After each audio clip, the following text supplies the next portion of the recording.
Dallas will dribble it out. This crowd on its feet, the best team in basketball all year. All the work, all the sacrifice, handling the enormous weight of massive expectations. Ends tonight here. It's over. Time to say it again, Boston. Anything's possible. Banner number 18 has been secured. The Celtics are NBA champions.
Lisa Salter's in there somewhere. Trying to get one of the Celtics. And JJ, like, what a bond for these men that they'll share for the rest of their lives. It's always an experience to be part of a special group. And you listen to everything that has been said during these conference finals and finals, whether it's come from the players, whether it's come from Joe Mazzulla when they won the Eastern Conference and he said, "Thank you for letting me coach you." The bond with this group is real, and they'll cherish not only this moment, but their relationship with each other the rest of their lives. Give Brad Stevens a ton of credit, because how many years was it relentless? Break them up. They can't play together. They can't get over the mountaintop because their skill sets cross over too much. That is laid to rest. And doing it together, doing it as one, it makes it so much sweeter. Doris, they use their past failures, their lessons of losing, to keep their dream alive. They got knocked down many times, but it didn't stop them. Perhaps none worse than the Game 7 for Jaylen Brown in the Eastern Conference Finals. He told us just a couple of days ago, my team looked to me when Tatum got hurt, and I failed miserably, and I went back to the drawing board. Welcome to 3 Season of Pod. I'm just going to call it the Celtics edition, because this is for sure the Celtics edition. That's essentially what we're fucking talking about. So it's been what? 2 weeks? It's been 2 weeks. Gotta be. It's been 2 weeks removed. We have not had time to do a podcast because we've been celebrating. Yeah, life and celebrating. Yeah, life and celebrating. But we all fucking know. I mean, me and Nathan are wearing the hats. Kyle missed the memo. It's okay. I'm not a hat guy. Not a hat guy. He's got to keep the K-pop thing going, you know. Nah, I'm a dad hat guy. They didn't really like. That was the closest one, the one that Nitra has, and I was like, that's like barely. No, the green one, bro. When do I ever wear green? I don't fucking know, bro. I'm like, that's such a like bold color green. It was crazy. I think there was I think the snapback that you have, if they made that more of like a dad hat, yeah, some shit like that. I was like, yo, that would have been gas, but it just wasn't there. It's on sale for $10 right now. Maybe.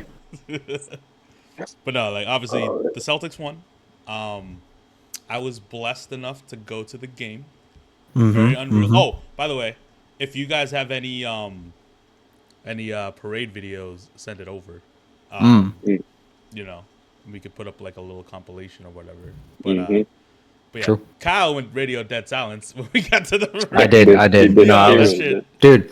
Way too many people were trying to talk to me, bro. And I was like, I'm not trying to answer no one. I'm just getting to my spot and I'm locking in. Like, me and Nathan were in the fucking trenches, bro. Like, we were basically right where the escalators are on Causeway. Yeah. Oh, it took us like an hour to get out of that spot. That was fucking crazy. Yeah, we were basically at the end right before they like take that last turn. into wherever they go. Yeah. But it was like basically like where Heinz was and like Under Armour, all those like stores or whatever. And it was chill for a long time until it was like half an hour before, and then everyone started crowding in. But it was like if we went down a little bit farther too, I think there were times where like it stopped because all of them had to like make that turn. Yeah. So there was times where like if we had the right location, we would just be stopped right in front of like a player, and it was like, yo, that would have been hype. Because I think we had the ones all the way at the end. So so like the people who stopped in front of us The thing were is, when I got there, I know Nathan was waiting for me. And yo, I was on time. I made it to Lowell on time. Yeah. I still missed the 805 because there was so much fucking traffic. It was the traffic was crazy. And you know what the craziest part is? So I missed the 805. I was like, all right, I'll make the fucking 840. Yo, check this out. I mean, nobody else is gonna know. You guys will know though. You get to the fucking street. You get to the street where the train station is, and we're at stop traffic, and this fucking lady behind me hits my car. Really? Luckily, it was like a rolling dead stop type of deal, so there was damage on my car. So I was like, oh, you gotta be fucking kidding me, right? So I get out, I go look, and she's like freaking out. I was like, oh my God, I'm so sorry. And I'm like, you gotta be fucking kidding me of all day. So I'm looking at it. She's like, is there damage? Is there damage? I'm like, nah, there's no damage. You're good. Just go. Any other day, just go. So yeah, absolutely. So we're in the car, and like I tell you, we was at 7-Eleven for essentially 40 minutes.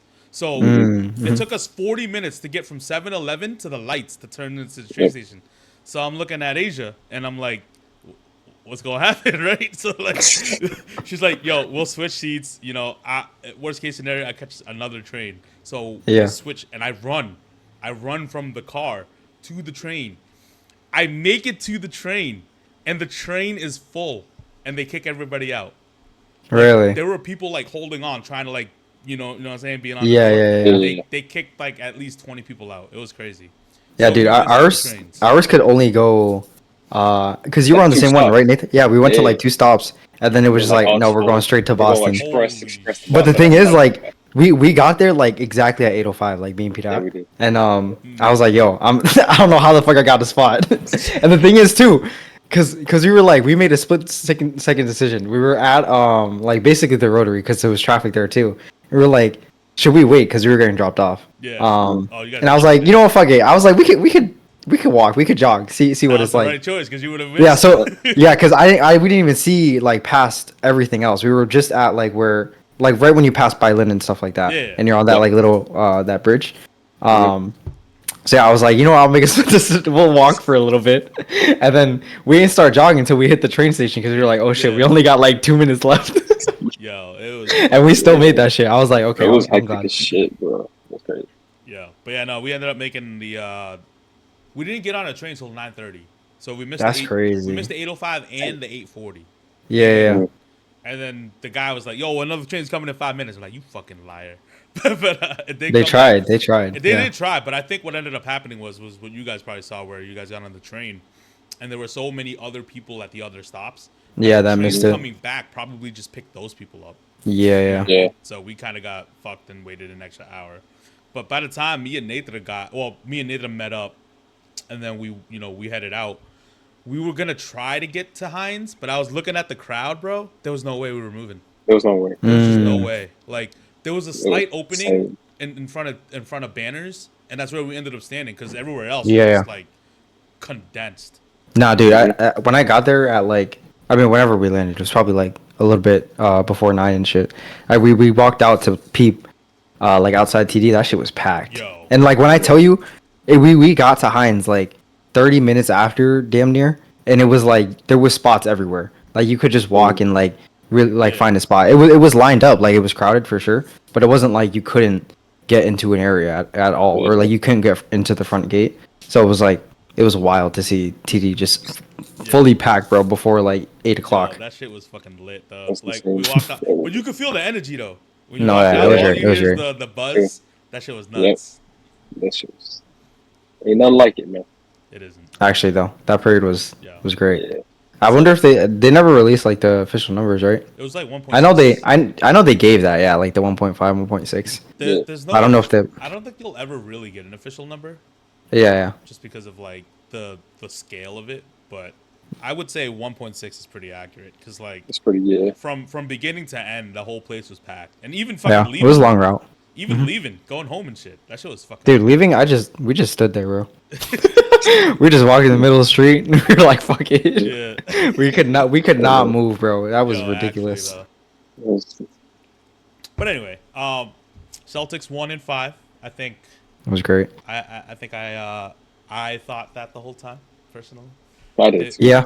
They made. I mean, they played the way that I Yeah. would have hoped for the whole time. And like, if I had full faith that they would play like that all the time, then for sure, like 5 just made sense. Obviously, I said 6 because what I was expecting was that game 4 to at least be other like one more game. Game 4 was obviously like probably the worst I've seen the Celtics play just in general.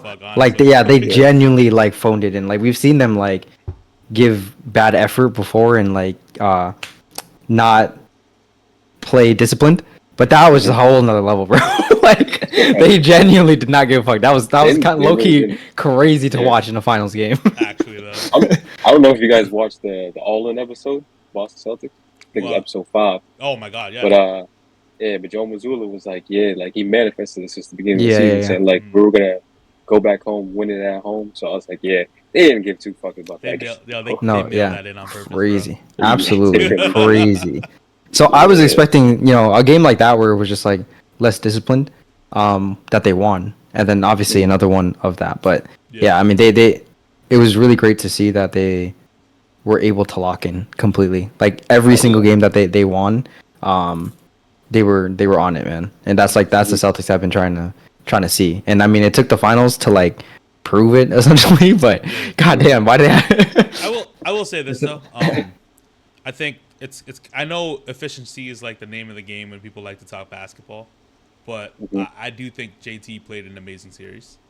His shooting splits be damned, right? Like, I think we talked about this in the group chat where it was like he is essentially responsible for getting rid of probably the bread and butter for the Dallas Mavericks, like essentially since their turnaround, because they weren't especially in that playoffs. Like that was a huge reason. Yeah, he was a huge him being on Lively and Gafford is crazy, and I think it's easy to overlook things when you look at just the raw numbers and like he didn't shoot great. I think he was shooting sub 40% overall from field from anywhere on the field, and then he shot sub 30% from 3. But he still led the team in points, rebounds, assists, and like in every category. And I'm not even gonna get into that topic, but like props to JB, Finals MVP. But I just personally wanted to say like, Jason Tatum had an amazing finals. I don't care what. I mean, shout out to both of them. But I also do think that Tatum's like closeout game was like proof to himself that like he can do it on that stage. He had like really good games throughout the series, or like he had pretty good games throughout the series, and like even in the Warriors one too. It's not like he didn't have a like decently good game or whatever like that. But I don't think he ever had that like I'm here type game, and it felt like that was that game 5 game for sure, where it was just like he completely took over, and to do it on the closeout game I think was like even more impactful than if he did it in like a random game 2 or whatever like that. So if there is like, and now obviously we're all hoping that we go back there, I just think that'll be further proof to him that he can do it on that stage, and like he can consistently reach that mark. For sure. I mean, like JT said, what they're gonna say now. I think everybody talking that we're not battle tested or we ain't ready. I think it was kind of reminiscent of 22 when the Warriors beat us. Kind of like they took care of business, in the previous rounds, and they were ready for us. And we went through like a gauntlet that year. Obviously, went to Game 7 and stuff like that. I feel like this year we did that. We took care of business. Swept Indiana. And it had that week of rest, and it kind of just had the time to lock in and shit like that. So I think, and then the Mavs coming off that series, the Wolves only having a couple days of rest. I think this was their chance. They were in the same position that we were in 2022. This was like a learning curve for them. But who knows what's going to happen for them in the future. But I think it's a big testament to our group and Joe Mazzulla and the coaching staff that we took that like initiative and we kind of just grew as a team, and we knew that we had to get it done together. And props to JT for leading the group, and then JB just being that relentless force that it's just gonna fucking come at you every game. So, and then all the supporting cast, KP, Al, Drew, D White. I mean, I think it was just all of us. Special shout out to Drew, bro. Drew has been fucking the fuck out ever since the Heat series. No, actually, everyone like played their role to a crazy degree, and like it just reinforced the roster. But I guess like all the decisions that Brad made, obviously, like we knew what this roster could be like in theory, the way that they would fill certain roles and gaps and even like how cohesive they would be as a unit. But I feel like all of that really came to fruition during the finals, where it was just like Tatum, like each one of those guys, you could put an argument that they're literally doing everything. Like we talk about Tatum playing the centers on defense, and then on offense being like the point guard or whatever. But in the same way, like Drew is kind of doing that in the opposite, where it's like he's that point of attack defender, and then he's also like the guy who's setting screens and getting the ball moving when there's like lack of that, and playing like a pseudo center like in the like baseline. All that kind of stuff. So it was just like, and Derek White, like he's always gonna just be everywhere doing everything. Yep. And Jaylen Brown was like super effective, just being the main guy on Luka, and then like closing it out during clutch moments and stuff like that. So it's like all those guys have an argument of just like they were doing everything, man. And it was crazy to see all at once in one series. It truly made us look like, damn, who the hell is gonna beat us, bro? Yeah. Like that was the peak. Yeah, that was like the peak of just like this team that I've seen, and it was crazy to see in the finals, basically. Yeah, I mean, it all came together, and like I feel like this is what every Celtics fan kind of envisioned for this core, and then and especially with the new roster construction. Like, unfortunately, like we had that vision with Marcus and Rob there, and unfortunately we couldn't do it with them. But this is kind of like what we thought they could be, and then they showed it to us, and I think that's what made it like so much more sweet. And I think there was a conversation. I wanted to get maybe not Kyle, because you weren't really watching at the time, but like there was a bit of a discussion about this, right? And Nathan, you were a little young, but you were there. And for me, I actually thought this one was sweeter than 08. And the reason I think that is because, like, obviously we were kind of we were really in the mud before 08, right? But that shit was like an overnight switch. Yeah, we traded for Ray Allen, then we traded for KG, and then they won like the first year. There was nothing to like. There was nothing like trials and tribulations. I felt like for this team, we kind of saw it all, right? There was like super hopeful. We get Kyrie, we get Gordon Hayward, we draft this kid from Duke that looks really, really good in the summer league. There were some high hopes for Jaylen Brown for some people. Like, I know there's like a 50-50 thing with him when he got drafted. Hey, most people were not believing it, man. Which Which is also why it's so great that he won Finals MVP, man. And we had this young core, and then we add these stars, and obviously Al in the mix, and then we get to the Eastern Conference Finals with all those injuries. Then 2019 happens. The whole fucking thing just falls apart, right? You're like, where's this team going to go? Somehow we make it to the conference finals in 2020. Like, it's just step by step we kind of get there with all like the heartbreaks in between. And every situation where it felt like this team could have easily just imploded on itself. But luckily, Brad stuck around, right? Our GOAT. He stuck around. Yes, sir. Yes, built sir. the team the way it needed to be built. And then we get there. Like, that for me is sweeter than just like a instant turnaround. And I get the argument for the 30 years of like nothing. I get that. There's nothing to root for in the 90s. We didn't do anything in the 90s. And then for the early 2000s, it was like one conference finals run. But like, I get that sweet salvation of finally winning again. But I feel like going through it with this core made it that much better. I mean, neither can go. But I was gonna say, I feel like you would have to have lived through that like 20 plus years of nothingness to be like, oh, this was so fucking sweet. 100%. Exactly. That's what I was gonna say. It's like a team that hasn't won a championship, and like the whole time they've been in the NBA. Like when you first win, that shit's gonna be sweet. You know what I'm saying? But I think for me, like 08, I was a kid, obviously, but just being able to see it, it's like like a quick turnaround, like you were saying. We get in KG and Ray, and just being able to win. And obviously, we didn't become a dynasty, but we're damn near. But at the injuries, but then now I think it was just nice to see from start to finish. You know what I mean? How we go piece by piece, and we're making all these moves to kind of like make that perfect team to get to the end and ultimately secure our 18th banner. So I think it's definitely more sweet for me because my generation and stuff like that. It's just being able to witness it all. Like we got to see Jason Tatum grow. We got to see JB grow. We got to see the players that people probably aren't even gonna realize play for the Celtics that help, like engrave this Celtic basketball and just help build, the culture and stuff like that.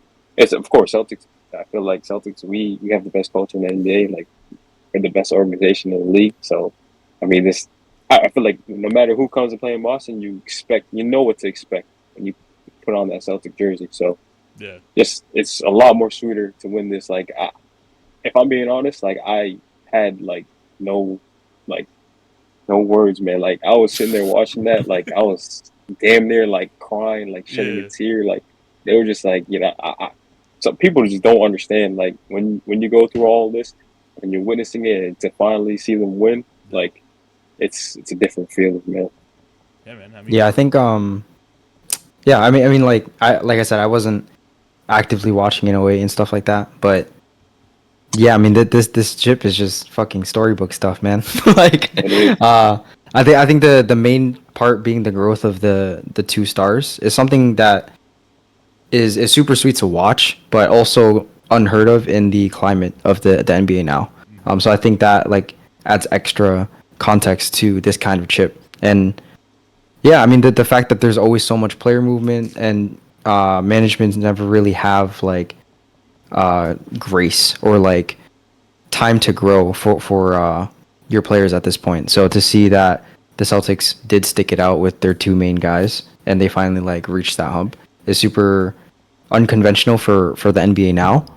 And the fact that we've obviously been watching them since they were like rookies and becoming the players that they are now. There's no way that doesn't hold like a huge weight compared to the, like I said, if you were living through the 20 plus years or whatever like that and you finally got it, that's a whole different experience. Yep.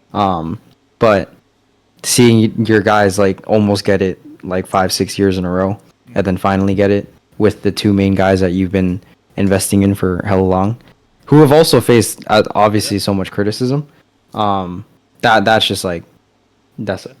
That's amazing, man. And it's not to take anything away from 08. Like if you ask anybody, y'all can go ask Jake and stuff and Angela, where like, yo, I was the only motherfucker in that room crying because I was like, yo, we was in the mud, saw Paul. They was talking about trading Paul Pierce and shit, and there's nothing to take away from 08. It's just as sweet, I feel, but like there's just a bit of like that attachment to seeing your homegrown players, right? As much as we love KG, as much as we love Ray Allen and Rondo and all them, like like seeing that homegrown talent get drafted, build their chemistry, and then get over the hump. There's just a different feeling for that for me.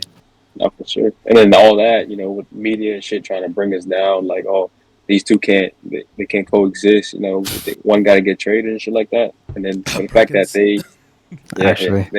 they proved them wrong, and from the jump, I think I'm pretty sure JB was involved when before we drafted Tatum, and one of the documentaries where he. I think Danny Ainge called him up and was like, "Oh yeah, how would you feel if we took Tatum?"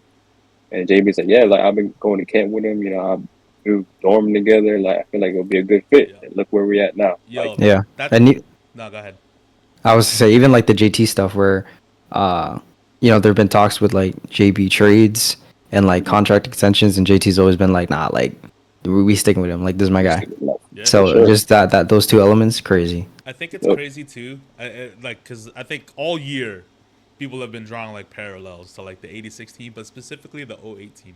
Like, and we were just talking about like comparing the two, but the parallels are crazy because like Paul Pierce and KG went through the same situation. They went through the AAU circuit together. They grew up together, playing together, and being like roommates and everything, and being boys.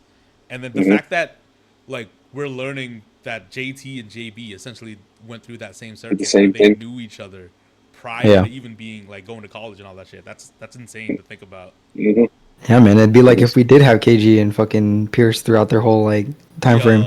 we like that.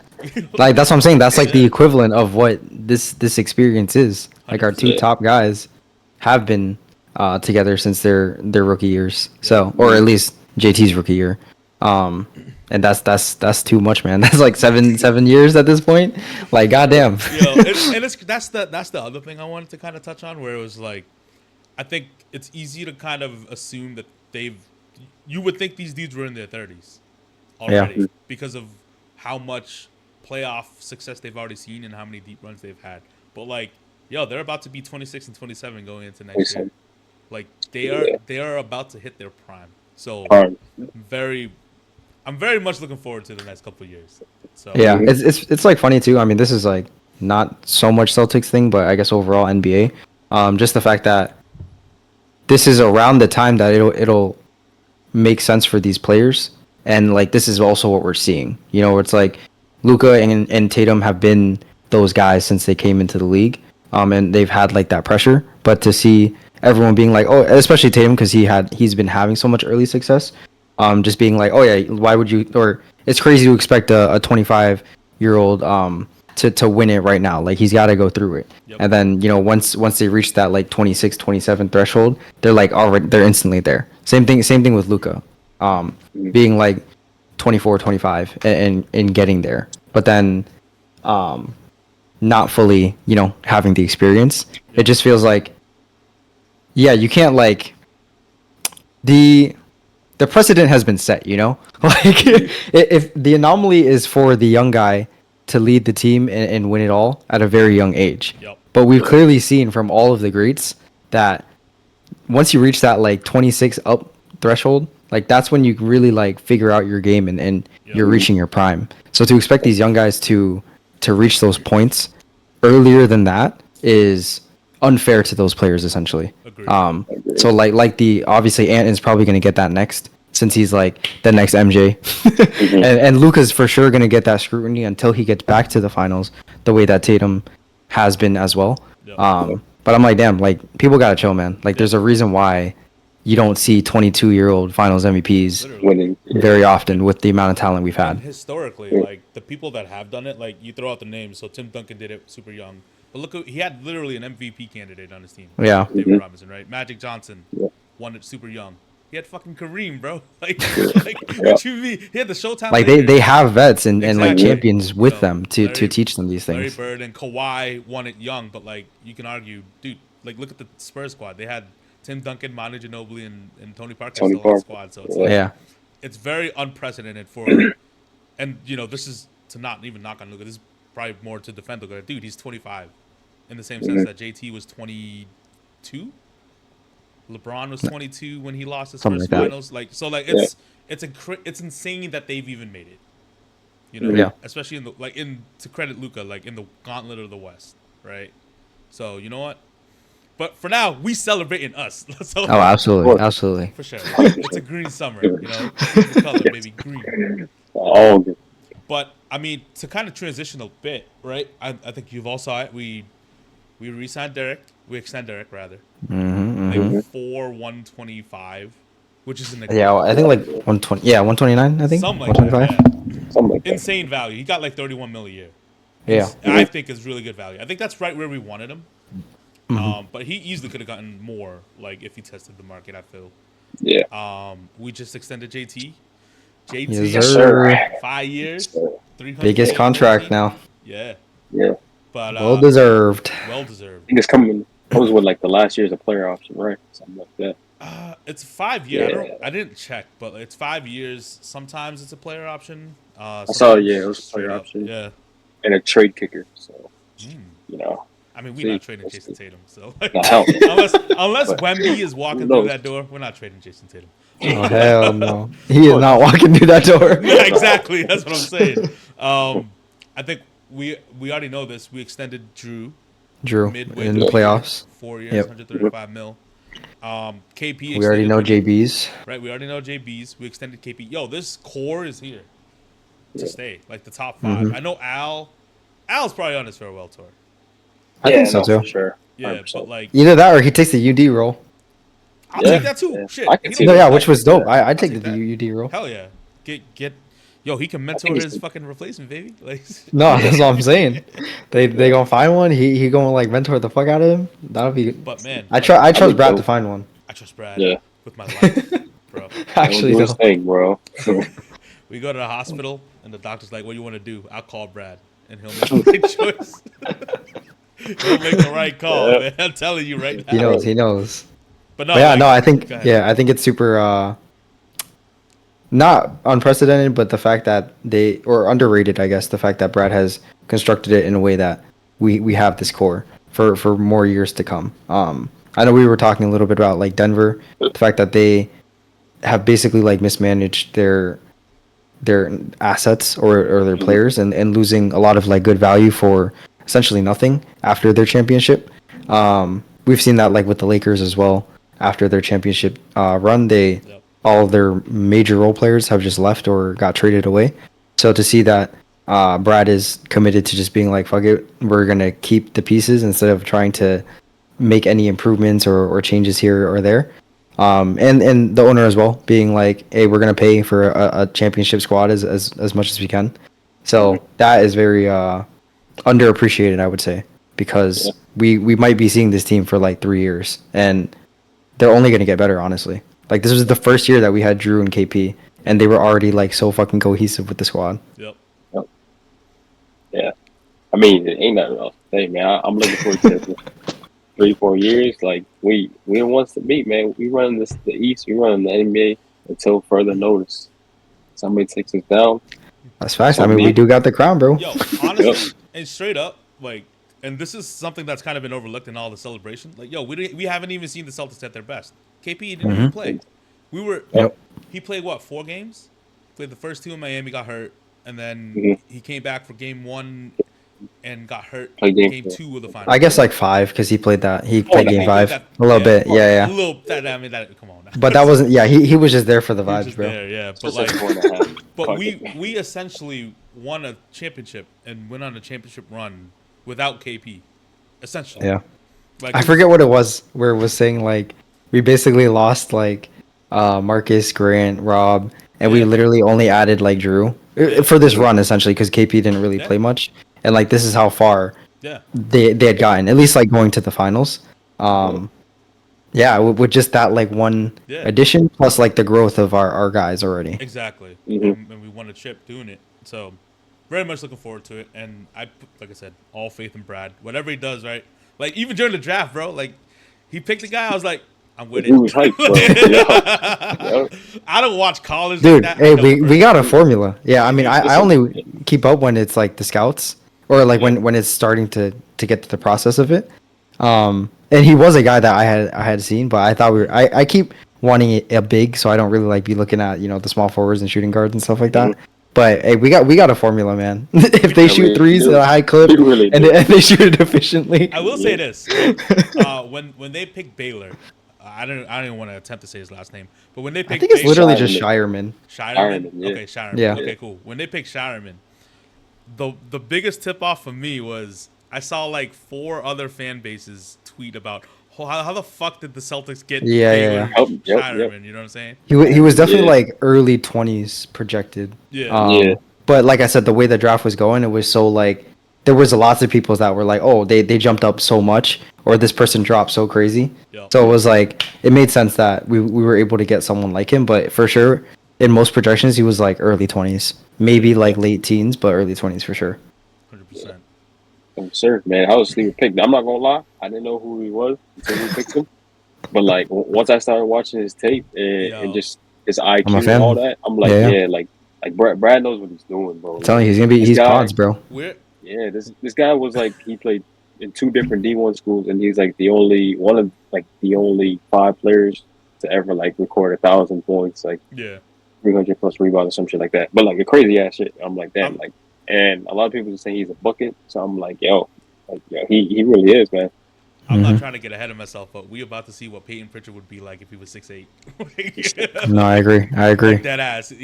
It's like combining Sam and PP. Like the best traits of them, obviously, because that's a fucking all-star if you actually combine both of them. No, but just the best. Also, because you was like, because I remember in the group chat, Kyle, you were saying like, oh, he's basically Sam with handles, and then I watched this. I was like, this motherfucker crossing everybody up. What do you mean? Yeah. Holy shit. That's what I'm saying. Yeah. He can put it on the fucking floor, bro. Yo, actually, and like he's got like that's why I say Pods overall. Like Pods was like, and he's like I think he averaged 9 rebounds a game, which was like Pods as soon as he went to the Warriors, rebounding machine. He can like decent playmaking. His 3-point was there off rip. So I was like, dude, and he's like literally the same size. He's like 6'6", 6'7". And I was like, dude, I think he contributed a lot for that Warriors team. So if we get a dude like that contribute in a similar way, god damn, bro. That hustle, but that's what I was saying. I was like, yo, we about to see 6'7" Pritchard. Like, he's dead ass gonna be the new fan favorite. Like, right? No, for sure. He would be for sure. And then I mean, look, no, go ahead. we got something to look forward to. We got the summer league, so we got to see them ball out. Him and Anton Watson, shit, Jordan Walsh. I love summer league. I want to see the improvements Jordan Walsh got. Like just being around. Like can't forget, he made a championship push in the G League, and then he comes with a chip in the real big league. So I feel like he's still our youngest prospect. So yeah, so he's going to take I'm not gonna say a significant jump, but I think he's definitely going to show improvements and possibly become a piece into during the regular season. So we'll see what happens. It is nice to see Brad kind of like look for immediate impact rookies instead of like projects like Jordan. Like Jordan, I think he has all the tools to be an elite defender, but it's yet to be seen because he's so raw. Yeah, but yeah, I think I mean, at this point, I think it makes sense to get those ready now players, and they're more exciting to, at least for me, they're more exciting to watch at this point. I'm not really like obviously they're young stars that I really enjoyed like that, but young role players are just always fun to watch, like on any team, regardless. Like guys who just like really play their roles, similar to the Celtics guys, but they play it so well they can like damn near be all stars. So, but like when we have our legitimate role players, they're always fun to watch. So to see guys who are like skilled in those ways, and like I was saying with Anton Watson, like I'm interested to see how much stock they got on him as well, or if it's just like he was just a good pick. But the way that they're doing things with the re-signings and not it looking like they're not going to re-sign X, I do wonder if Anton Watson is like a part of that equation, because he's bigger than X and he is a better shooter than him, and I would say that it could be like projection, but his defense, at least on the college level, was just as versatile as X, where it was like he can guard those two guards. Obviously, the really shifty point guards, not so much. And he was able to like play in the front court as a center and stuff like that. Still undersized because X is literally like 6'6" or some shit, but at least Anton Watson isn't 6'6". He's like 6'8", bordering like 6'9". So that is something I'm interested in too, because I mean Baylor, I feel like is not a guarantee, but damn near like he's gonna be nice. But Anton Watson, I'm like, hey, he might have something cooking for us too. We'll see. And honestly, we're probably priced out of X at this point. Yeah, he's not a minimum player, and that's basically what we brought back. I think Kata signed a multi-year minimum type deal, and then Cornet came back on a 1 year minimum. And we're just not going to give anybody a raise just because we can't. We're like way over the second apron at this point. So it kind of sucks. I love X. We got him his ring. He got his ring. But it would be nice to see him come back, but it's just not going to happen probably. Yeah, I mean he definitely deserves 100% a spot to like have consistent minutes or even like be a starter. Yep. But yeah, I just think it makes sense for the Celtics to go this way with having like two guys who are pretty much always available and they're big guys, and then having potentially Anton Watson be that smaller switch everything type of defender, because now you still maintain the two different looks that you can have with your bigs without having to, I guess, pay X in a way. Yep, 100%. Yeah. And then lastly, I'm sure we all saw the news. Wick Gruspick is planning on selling his portion of the team. I mean, honestly, it makes sense. I'm not too mad at him for it, right? He bought the team for $360 million or something like that. Something like that. And they're currently like valuated at $4.7 billion. I mean, you know, It's an investment, man. I'm not trying to pocket watch or nothing, but Wick has always been kind of on the lower end of the owners. Hey man, I would love to switch Hey, wallets. I definitely don't care about pocket watching You know these what I'm saying? million billionaires. I'm not hating. You know, of course I would switch bank accounts in a heartbeat. But like, if you being real, that there was always a stigma, and whether it was true or not, it turned out not to be true. Wick has kind of been like, you know, lower end of the kind of like the totem pole in terms of like wealth, and that kind of showed a lot of times. But now, and we've learned, if he has a legitimate shot at a championship, he's willing to spend. Yeah, And which I mean, he did state, but yeah, it was nice to see that he actually is doing it. And you know what? We will forever appreciate that. There's no hate here. There's no shade. But man, and yo, get the bag, bro. That's a 1,000. It's like a 4,000% jump. That's an insane investment. And I think the only hope, we talked about this a little bit, is we get a new owner that understands this is Brad Stevens' decision, basketball-wise, for everything, and just to kind of like stay out of the basketball foray. Aspect, yeah. I mean, that's the best route, to be honest. Like, you're just gonna need somebody to come in and just be like, all right, we're headed. Like you said, just come in, sign the checks, whatever, and just basketball. His genius, his mind. Like he gonna control everything. He gonna run the show. Or you gonna be here for the vibes. Like you gonna make your money. Just put all your trust in Brad. That's why they're saying Brad we trust, man. And I feel like everybody has already bought into what we have going. So I think. But even by the time he sells the team, like I think everybody will, like, whoever is in the running, they'll understand, like, you know, this is what we're gonna get into, and we need to, like, they'll understand. They just in general understand, like, all right, we're just gonna buy a team, we'll just let them do what they gotta do until, you know, shit hits the fan, and then we gotta like go into that rebuild mode, shit like that. So yeah, like I said, I think the fact that we've signed our core to this extent is like a good sign that they don't want to hand it off to someone who would make crazy moves. Obviously, it's not too often that we see a championship like caliber team selling their team, because you usually see that when the owners are their team is like in a shithole and then they're trying to just move away from it. So then you'll see, you know, a new owner make a splash move similar to how the Suns were like, oh, we're getting KD like the second day that I'm in office, and then we're gonna get Bradley Beal and shit like that. So it's like there's less of a risk of that happening, of course, but it definitely will come up when after the main contracts are done, after like the core of that. So that'll be interesting because like we were talking about too, like Wick is someone who has been more for the team. Obviously not like, oh, I'm gonna pay a huge amount for everything, but wanting what's best for the team. And there's no guarantee that the next owner will always want what's best for the team versus like what's the most flashy for the team essentially at that time. So that that could happen once these contracts are up and it's time to like retool, because obviously the CBA is not going to allow this team to be like a championship team for 7 years. And that's just like being realistic. At best we have this like 3 to 4 year gap, and then it's dependent on how smart and how good we've been like growing the other guys. But yeah, making those moves afterwards will be something that could shift the way that this organization is going, depending on the new owner. 100%. But that's something we gotta worry about in 3-4 years. Yeah. I'm worried about these championships, so I'll focus on that.